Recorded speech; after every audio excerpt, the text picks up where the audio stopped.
mengundurkan diri. Selepas maghrib, Umi Halimah, Fadhil dan Farida berkumpul kembali di meja makan sebelum berangkat rutinan majelis di pondok. Umi Halimah sebenarnya tidak sungguhan menentukan panggilan untuk anak dan menantunya. Beliau memang sengaja mengerjai dua pasangan pengantin baru itu. Perkara menentukan panggilan saja Fadhil dan Farida dibuat pusing, yang satunya malu-malu, yang satu lagi terkadang tidak bisa diajak romantis. Jadilah mereka yang seperti itu, sampai-sampai memanggil pasangan saja masih disamakan memanggil teman. Mereka akhirnya memiliki panggilan baru yaitu Mas dan Dek. Fadhil setuju dirinya dipanggil dengan sebutan Mas oleh sang istri. Sedangkan Farida juga telah setuju dipanggil dengan sebutan Dek. Umi Halimah menyetujui saja, karena tujuan awalnya memang agar Fadhil dan Farida memiliki panggilan yang lebih romantis dari hari-hari sebelumnya. Mas, Fadhil, mau dibuatin kopi lagi ndak sebelum berangkat ngaji? Tanya Farida kepada suaminya. Ndak usah, Mbak. Dek maksudnya. Maaf salah. Umi Halimah hanya tersenyum mendengar Fadhil keceplosan memanggil Farida dengan sebutan Mbak lagi. Ngapunten ya, Mi, maklum, biasa manggil Kang sama Mbak, jadi belum luas. Ujar Farida kepada Umi Halimah. Ndak apa-apa, dah, nanti lama-kelamaan juga bakalan terbisa. Jawab Umi Halimah. Untung aja Umi ndak jadi nentuin manggil Mami sama Papi, Dek. Bisa habis aku dibully sama Zaka dan Ilham. Mami, Papi ke kedai dulu, ya. Jangan lupa, nanti kalau Papi pulang dimasakin sambal terong. Ujar Fadhil sambil bergaya kemayu. Farida dan Umi Halimah langsung tertawa. Mas Fadhil, jangan kayak gitu, malu sama Umi. Ujar Farida menegur suaminya.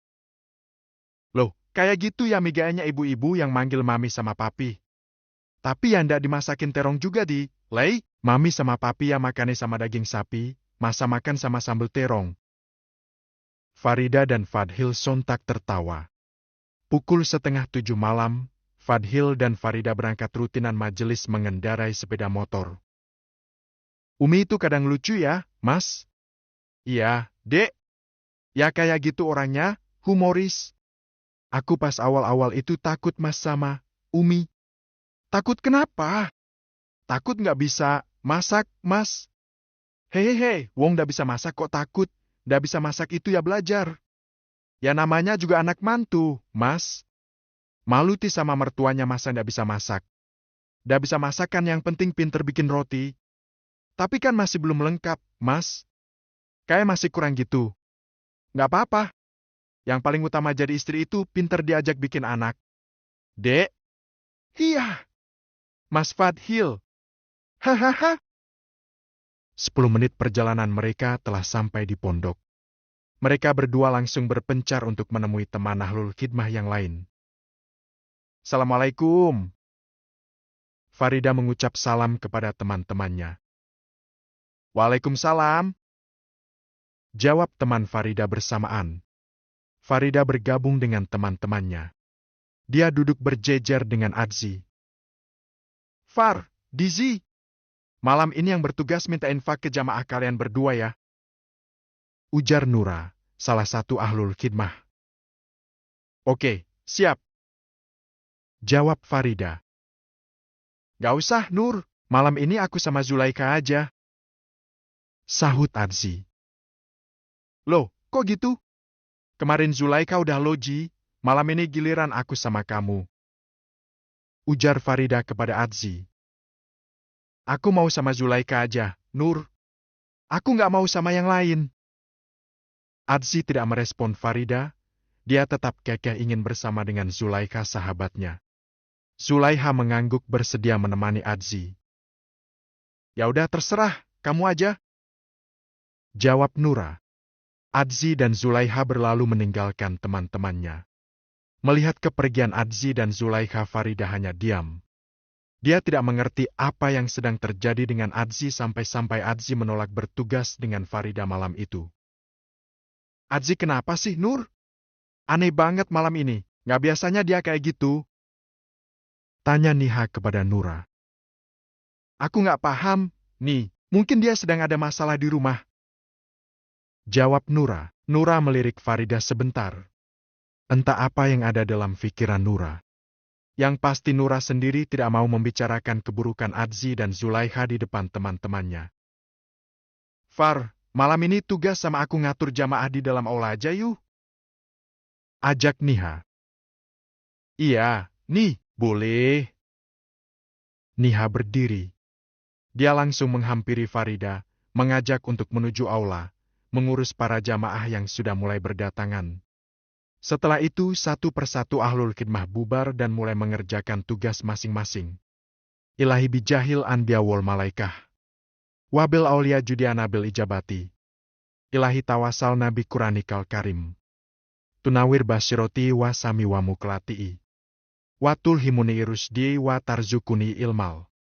Yakini tuafikni lihusnil ibadati. Rutinan majelis malam itu telah usai. Farida masih kepikiran tentang masalah tadi. Tidak biasanya Anzi bersikap seperti itu kepada Farida. Farida baru tersadar, apa itu ada sangkut pautnya dengan Fadhil? Jika benar, Farida harus berbuat apa agar Anzi tidak bersikap seperti itu kepada Farida. Farida dan Anzi berteman cukup lama.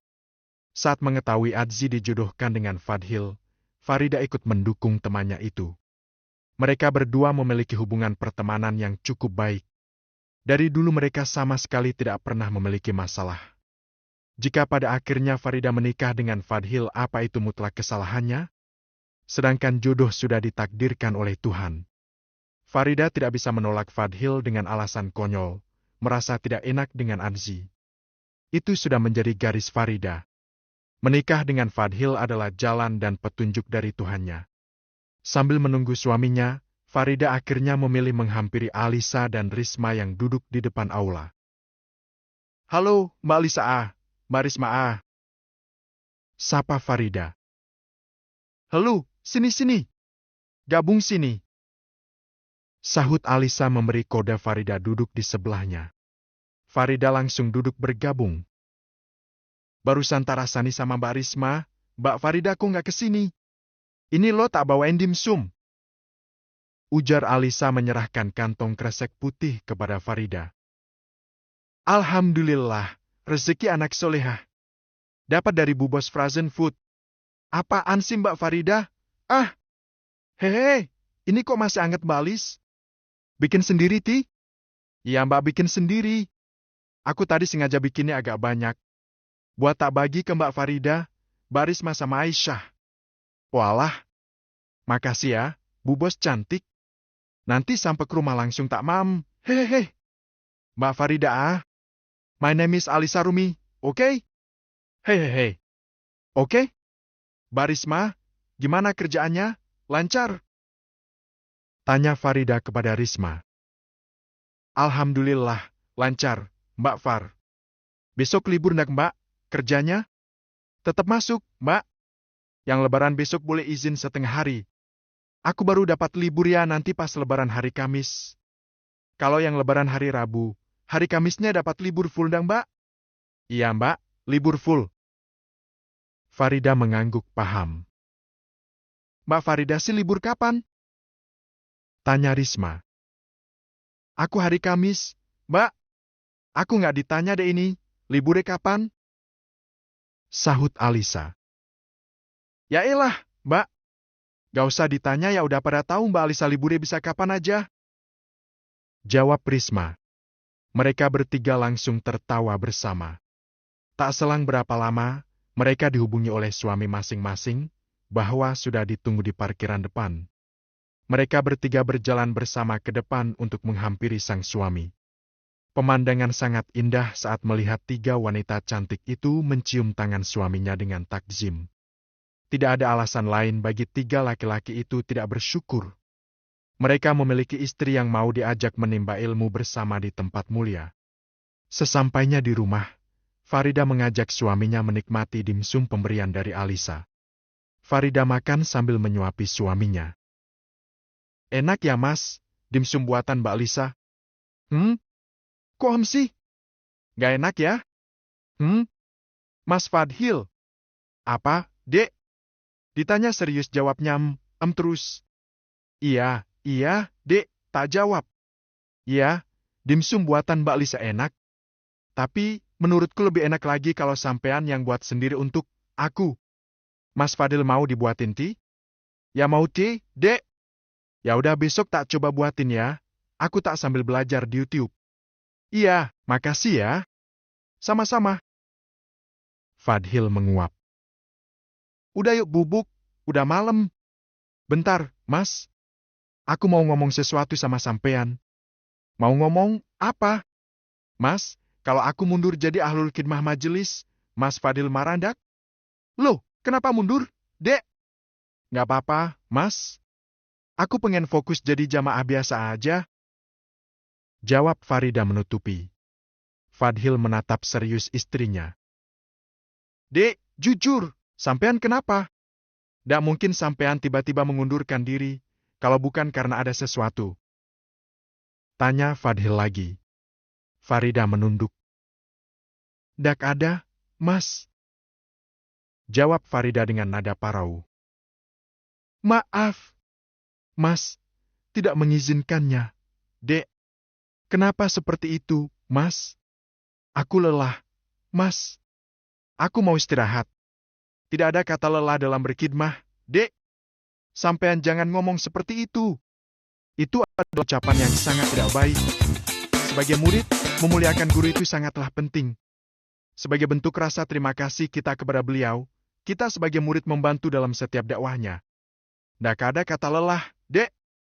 Guru kita pun tidak pernah lelah dalam membimbing kita menjadi orang yang lebih bermanfaat.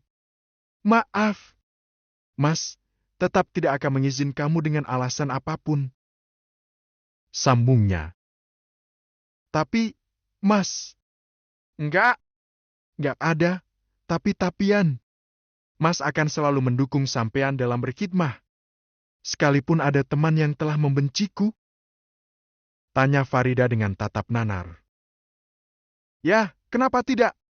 Kita di sana memiliki tujuan baik untuk berkhidmah, Dek. Bukan mencari musuh. Farida tidak bisa membendung air matanya. Dia merasa bersalah telah mengucapkan kata lelah dalam berkhidmah. Khidmah di dalam majelis adalah tugas yang mulia. Jika berkata demikian, itu sama saja dia telah lelah untuk membantu sang guru. Sedangkan guru sendiri tidak pernah lelah untuk terus berbagi ilmu kepada murid-muridnya. Fadhil mengelus punggung istrinya. Dia tahu istrinya sedang tidak baik-baik saja. Jangan merasa sendirian, sampean masih memiliki banyak teman. Mati satu tumbuh seribu. Orang-orang yang menanamkan kebencian tidak akan merasa tentram dalam hidupnya. Percaya sama, Mas? Farida mengangguk. Dia langsung memeluk suaminya dengan erat. Energi positif dari Fadhil sudah mengalir kembali dalam diri Farida. Keesokan harinya, Hari Raya Idul Adha tahun ini, Zaka mendapatkan tugas menjadi panitia kurban di wilayahnya. Awalnya dia berkeinginan mengajak sang istri pulang ke rumah merayakan Hari Raya Idul Adha di rumah orang tua Zaka. Tapi karena Zaka sudah diberi amanah membantu menjadi panitia, akhirnya dia tidak jadi pulang ke rumahnya orang tuanya. Mas, besok biasanya selesai jam berapa sih? Mas, kurang tahu, Yang. Soalnya tahun ini infonya banyak sekali yang berkurban. Kenapa gitu? Nggak apa-apa, cuma tanya aja. Kirain mau daftar ikut jadi panitia, hehehe. Hehehe, aku kangen sama Umi, Mas. Aku pengen nginep di sana. Besok kalau nggak capek, kita pulang ke rumah Abah sama Umi ya, Mas. Iya, boleh, sayang. Besok kalau selesainya sore kita berangkat ke rumah pada maghrib. Nggak apa-apa ya? Nggak apa-apa, Mas. Yang penting kita pulang. Oke, sayang. Siap. Hari Raya Idul Adha. Sore itu sepulang kerja, Nada sekalian mampir ke pasar untuk membeli kebutuhan dapur yang kurang. Karena esok hari adalah Hari Raya Idul Adha, besar kemungkinan pasar akan tutup untuk sementara. Nada menyusuri lorong pasar membeli semua kebutuhan yang sudah dicatat oleh ibu mertuanya. 20 menit berlalu. Setelah semua sudah terbeli, Nada langsung pulang ke rumah. Sesampainya di rumah, Nada melihat suaminya sedang mencuci mobil. Assalamualaikum. Waalaikumsalam, Adek. Faisal mencuci tangannya. Dia langsung menghampiri sang istri untuk membantu melepas helmnya. Nada mencium tangan Faisal dengan